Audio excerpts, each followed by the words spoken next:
योमरी पूर्णे प्रत्येक वर्ष मङ्सिर शुक्ल पूर्णिमाको दिनमा मनाइने एउटा महत्त्वपूर्ण पर्व हो। विशेष गरिकन नेवा जातिहरूले वर्षमा 12वटा विभिन्न प्रकारका पूर्णेहरू मनाउने चलन छ। यो प्रत्येक चन्द्रमाले जुन फुल मुन भन्छ त्यो फुल मुन हुँदाखेरि मनाउने मध्येको यो मङ्सिर शुक्ल पूर्णिमा भनेको चाहिँ अघिल्लो रात सबैभन्दा लामो रात र त्यसपछि भनिन्छ त्यो जुन एउटा चन्द्रमा देखिन्छ नि त्यसको अर्थ आकाशमा सबैभन्दा बढी लामो समयसम्म चन्द्रमा देखिने रात चाहिँ मङ्सिर शुक्ल पूर्णिमा हो। र त्यो आधारमा चाहिँ मङ्सिर शुक्ल पूर्णिमाको रातलाई वर्षको सबैभन्दा लामो रात भनिन्छ। र यो समयमा विशेष गरिकन नेवा जातिहरूले यो जुन चामलको पिठो र चाकु तिलबाट बनेको जुन एउटा झोल छ त्यो दुईटा चिजबाट बनेको एउटा रोटी अथवा मिठाई दुवै भने पनि हुन्छ। मरी भनेको त्यसको दुईटा अर्थ लाग्छ, रोटी पनि हो र मिठाई पनि लाग्छ। र यो मरीको अर्थ खासमा चाहिँ यो भनेको सबैलाई मनपर्ने, मरी भनेको मिठाई अथवा रोटी। र यो मरीलाई चाहिँ बच्चादेखि लिएर अब वृद्धसम्म सबैले मन पराउने एउटा परिकारको रूपमा लिएको सन्दर्भमा यो मरी नेवा जातिहरूले बनाइने विशेष प्रकारका खाद्य परिकारहरूमध्येको एउटा परिकार हो भन्ने कुरा बुझिन्छ। वास्तवमा चाहिँ यो मरीको आकारको कुरा गर्दाखेरि यो मरी दुई प्रकारको हुन्छ, एउटा लट्टु आकारको, एउटा अर्को त्रिकोणात्मक आकारको। यो लट्टु आकारको यो मरी चाहिँ पहिलेदेखि नै चलिआएको यो मरी हो। र यो लट्टु आकारको यो मरीमा एकातिर चुच्चो परेको हुन्छ र माथितिर चाहिँ जहाँनिर चाहिँ चाकुको लेदो अथवा झोल राखिसकेपछि बन्द गर्ने ठाउँ छ त्यो भनेको माथिल्लो भाग हो। त्यहाँनिर चाहिँ कता कता हामीलाई चाहिँ यो दाँफे चराको जुरेली जस्तो, चराको सिङ जस्तो चाहिँ त्यो देखिन्छ है। र त्यो आकारको यो मरी मायो भनेर भनिन्छ। अर्को त्रिकोणात्मक आकारको यो मरी हुन्छ त्यसलाई बायो भनिन्छ। मायो र बायो भन्ने दुई प्रकारको आकारको योमरीहरू हुन्छ। र योमरीको आकार कस्तो छ त्यसभित्र के चिज छ भन्ने कुरा आकारबाट पनि थाहा हुन्छ। जस्तो लट्टु आकारको योमरीमा चाकुको झोल अथवा चाकु र तिलको झोल बाहेक अरू राख्न मिल्दैन। र त्रिकोणात्मक आकारको योमरीमा खुवा पनि राख्न मिल्छ, त्यसमा मांस अथवा मुगीको झोल पनि राख्न मिल्छ। र अचेल त गुटपाकदेखि लिएर विविध प्रकारका खाद्य वस्तु राख्दाखेरि मान्छेले मासु किमा पनि राखेर बनाउन थालिएको छ। र यो अचेल चाहिँ यसमा अलिकति परिमार्जित स्वरूप योमरीको चाहिँ खाद्य कुराको आउँदाखेरि यसमा राखिने खाद्य वस्तुका कुराहरूमध्येको कुराहरू यो जुन दुईटा आकारको योमरी छ त्यसबाट परिभाषित गरेको हुन्छ। योमरी पूर्णे अथवा योमरी जुन खाने चलन छ त्यसको प्रचलन वास्तवमा नेवाहरूले आफ्नै ठाउँमा भएका चिजबिजबाट बनाएको हो। उदाहरणको लागि नेवाहरूको घरमा लक्ष्मी पूजाको दिनमा नयाँ धान भित्र्याउनु पर्छ। नयाँ धान भित्र्याएपछि त्यो धानलाई ढुकुटीमा राखेर लक्ष्मीको रूपमा पूजा गर्ने चलन छ। अब त्यो नयाँ धानबाट जुन चामल निकालिन्छ नि त्यो चामलको पनि पहिलोपटक भात खाँदाखेरि भात भनेको एक हिसाबले हो भने अशुद्ध हो। त्यो भात जुन चामल पकाइसकेपछि भात हुन्छ त्यसको लागि धेरै शुद्धाशुद्धि गर्नुपर्छ। त्यसैले नयाँ चामलको जुन चाहिँ नयाँ धानको चामल छ त्यो चामललाई पिँधेर त्यसको पिठोबाट जुन चामलको पिठो हुन्छ त्यसलाई पोचुङ भन्छ।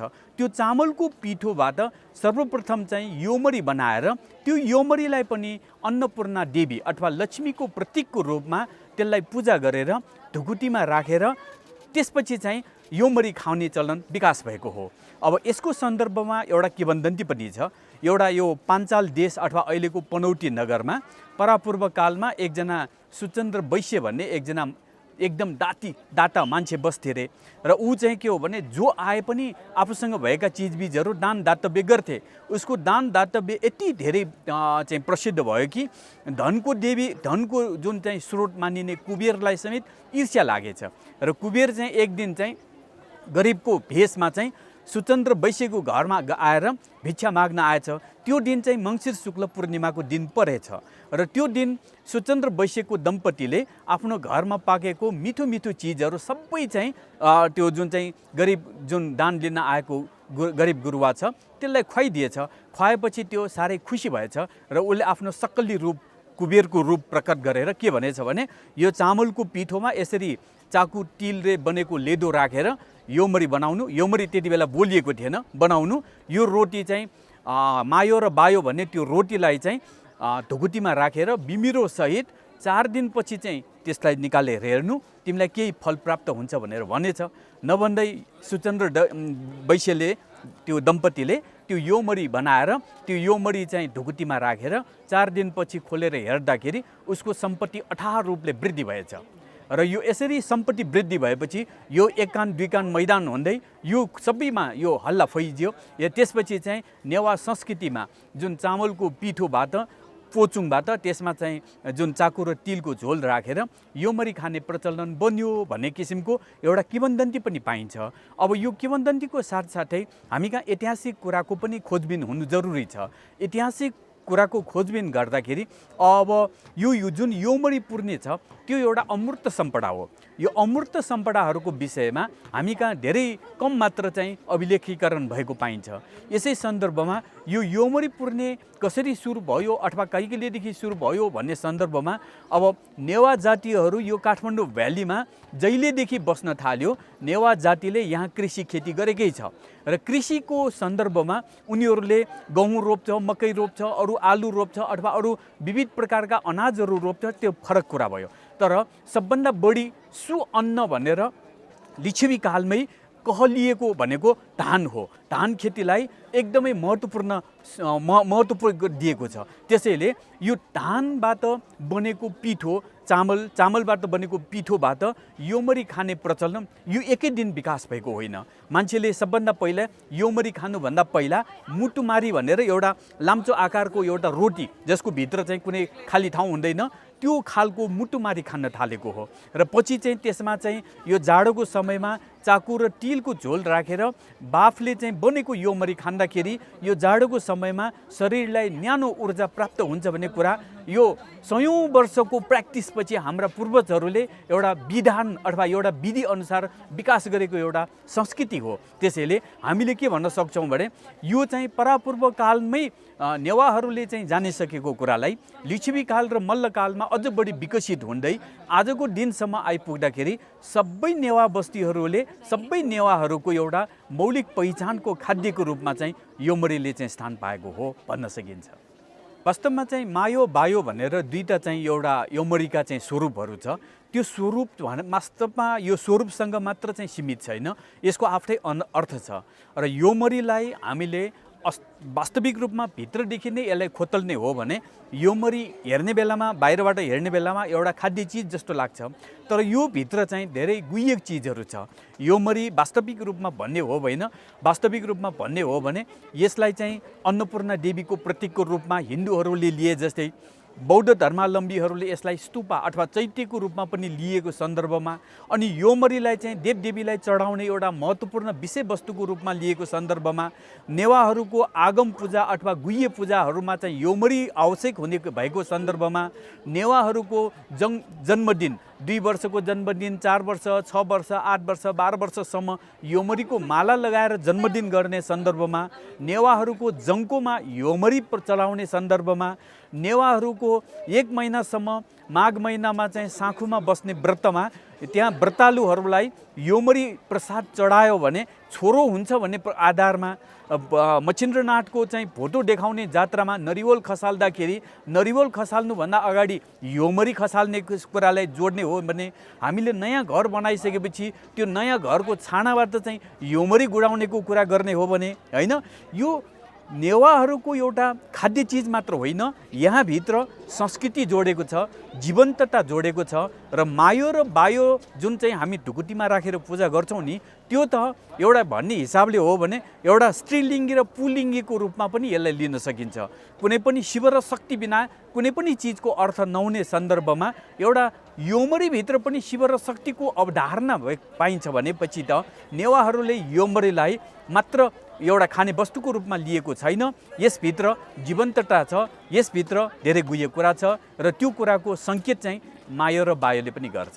वास्तवमा योमरीलाई एउटा चामलको पिठो हातमा लिइसकेपछि त्यो जुन चोर औँलाले त्यो योमरीको जुन एउटा दल्लो छ त्यो दल्लोभित्र आकार दिँदै जाने बेलामा एकजना कुमालेले जसरी माटाका भाँडा बनाउँदाखेरि उसले आफ्नो सिप प्रदर्शन गरेको हुन्छ, योमरी बनाउँदाखेरि पनि हरेक गृहिणीले आफूसँग भएको सिपलाई त्यहाँ प्रस्तुत गरेको हुन्छ। कसैले योमरी बनाउँदाखेरि एउटै योमरी खाँदाखेरि पनि पेट अगाउने खालको योमरी बनाउँछ। कसैले त्यो योमरी यति सानो दल्लो पिठोबाट योमरी बनाउँछ, जुन योमरी हेर्ने बेलामा कागजको साइजमा कागज जस्तै पातलो हुने गरिकन योमरी बनाइदिन्छ। यो कला हो, यो सिप हो। र साथसाथै योमरी बनाउँदाखेरि योमरीमा चुच्चो निकाल्ने चलन छ। त्यो चुच्चो कतिपयले त्यो चुच्चो लामो चुच्चो पार्छ, कतिको चुच्चै हुँदैन हैन।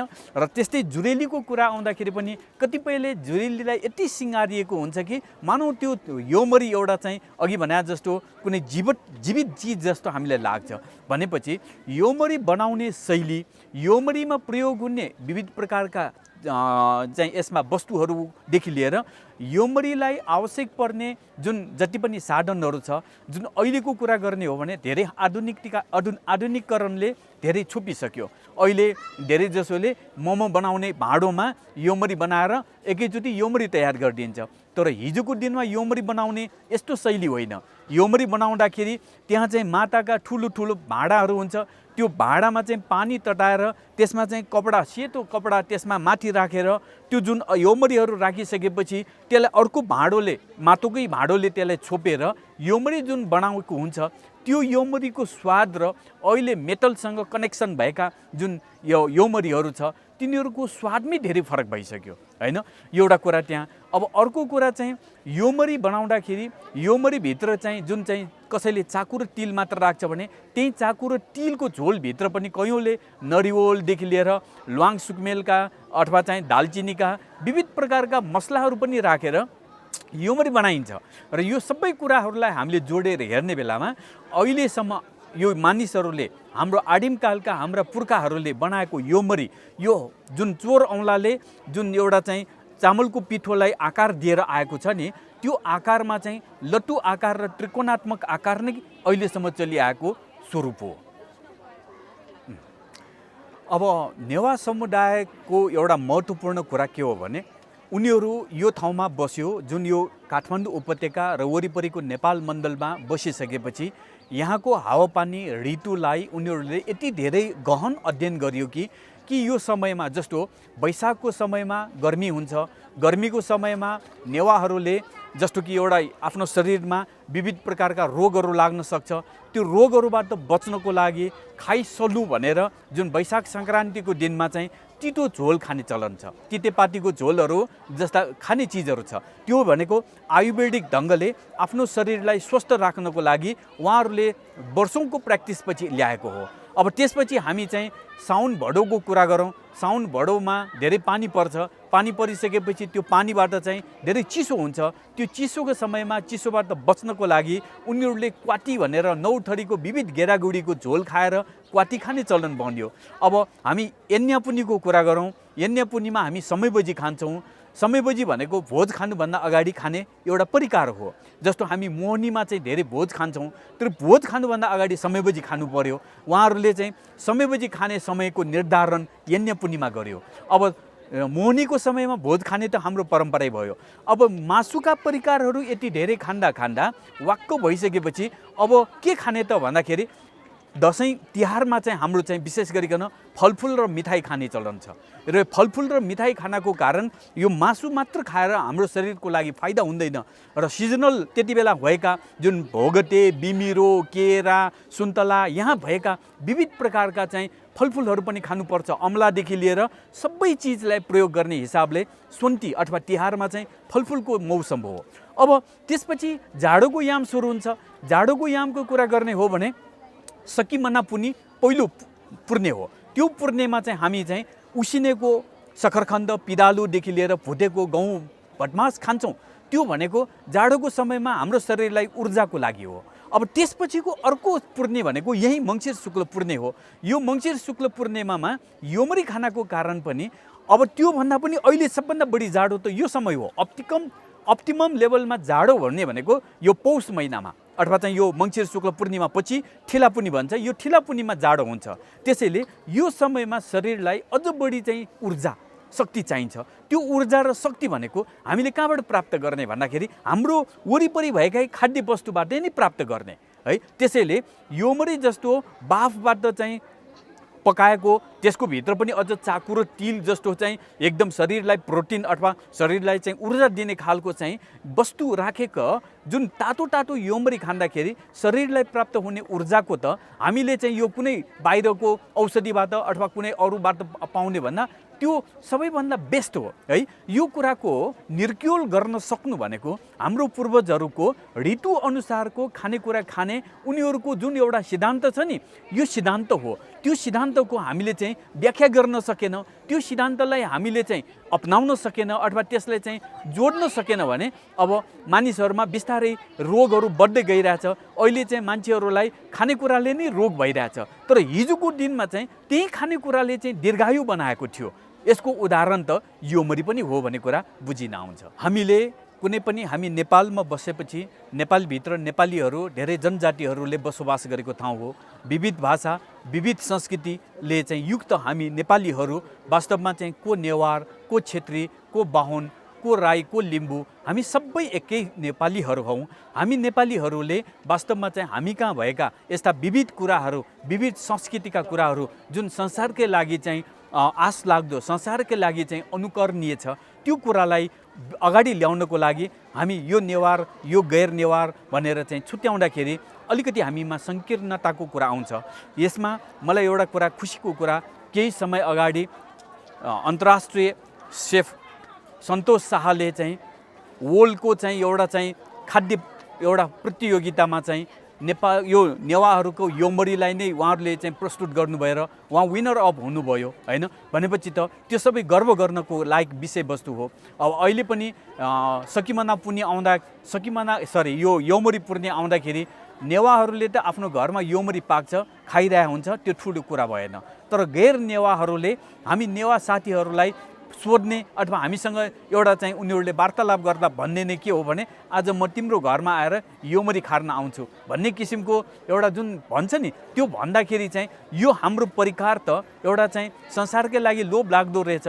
अचेल पनि कतिपय महिलाहरूले चाहिँ एउटा चाहिँ समूह बनाएर कतिपय रेस्टुरेन्ट होटेलहरूमा योमरी पाइन्छ भनेर योमरीका स्टलहरू अहिले पनि फुड फेस्टिभलहरू हुन्छ, त्यस्तामा चाहिँ योमरीहरूलाई प्रदर्शन गरेको देख्दाखेरि अझ भनौँ भने अब यो वर्ष तपाईँहरू पनि भक्तपुरमा मङ्सिरको 24 गते यो जुन चाहिँ भक्तपुरको दत्तात्रेय तचपाल क्षेत्रमा योमरी प्रतियोगिता नै योमरीको प्रदर्शन गर्दैछ। स्थानीय निकायको रूपमा भक्तपुर नगरपालिकाले योमरी प्रतियोगिता अथवा योमरीको प्रदर्शन गर्न लागेको छ र नगरपालिकाले केही समय अगाडि यहाँ स्थानीय पाठ्यक्रम बनाउँदाखेरि यो स्थानीय पाठ्यक्रममा योमरीलाई पनि समावेश गरेको थियो र त्यो योमरीको विषयमा चाहिँ अहिलेका विशेष गरिकन बालबच्चाहरू, साना साना भाइ बहिनीहरू, केटाकेटीहरू उहाँहरूले चाहिँ चासो दिने एउटा मौका पाएको छ। हिजोसम्म चाहिँ हामी बच्चा छँदाखेरि घरमा योमरी पूर्णेको दिनमा योमरी पाक्थे, योमरी खान्थे, हामीलाई केही मतलब छैन। तर अहिलेको जुन चाहिँ सानो बालबालिकाहरू छ, भाइ बहिनीहरू छ, उहाँहरूले चाहिँ एकदम चासो दिएर आफ्ना घरका दिदीबहिनीहरूले, आमाहरूले योमरी कसरी बनाउँछ, योमरी बनाउनुभन्दा अगाडि कस्तो उहाँहरूले चाहिँ व्यवस्था गर्नुपर्छ, सबै कुराको हेक्का राखेर योमरी खाँदाखेरिको क्षण र अब अहिले चाहिँ एकदमै महत्त्वपूर्ण ठहरिन आएको छ। त्यसैले योमरीलाई नेवाभित्र मात्र सीमित राख्नु पनि हुँदैन र योमरीलाई चाहिँ हामीले व्यावसायिकरण गर्ने, यसको चाहिँ अन्तर्राष्ट्रियकरण गर्ने सन्दर्भमा योमरीलाई अझ बढी हामीले चाहिँ अगाडि लैजानको लागि चाहिँ यसको चाहिँ प्रचार प्रसार भयो भने अझ बढी चाहिँ यसको चाहिँ भोलिको दिनको लागि चाहिँ एउटा सुखद अवस्था आउन सक्छ। त्यसको लागि पनि योमरी पूर्णे र त्यो लगायतका अरू हाम्रा चाहिँ कतिपय चाडपर्वहरू छ जुन खाद्यसँग सम्बन्धित छ, ती चिजहरूलाई पनि हामीले चाहिँ संरक्षण गर्दै सम्वर्धन गर्दै प्रचार प्रसारमा लाग्नुपर्ने जस्तो देखिन्छ। योमरी पूर्णेको अवसरमा सबैमा योमरी पूर्णेको मेरो चाहिँ हार्दिक शुभकामना छ र योमरी खानुहोस्। योमरी खाँदाखेरिको क्षणमा, तातो योमरी खाँदाखेरिको क्षणभन्दा अझ बासी योमरी भोलिपल्ट तपाईँ एकदम तताएर फेरि खानुहोस्, त्यति बेलाको स्वाद चाहिँ अझ मिठो हुन्छ र योमरी पूर्णेको 4 दिनपछि पनि हाम्रो दिदीबहिनीहरूलाई घरमा बोलाएर योमरी खानुहोस्। त्यसैले योमरी पूर्णेलाई 1 दिन मात्रमा सीमित नराख्नुहोस् र हाम्रो संस्कृति र परम्परालाई जोगाउँ, यति भन्न चाहन्छु।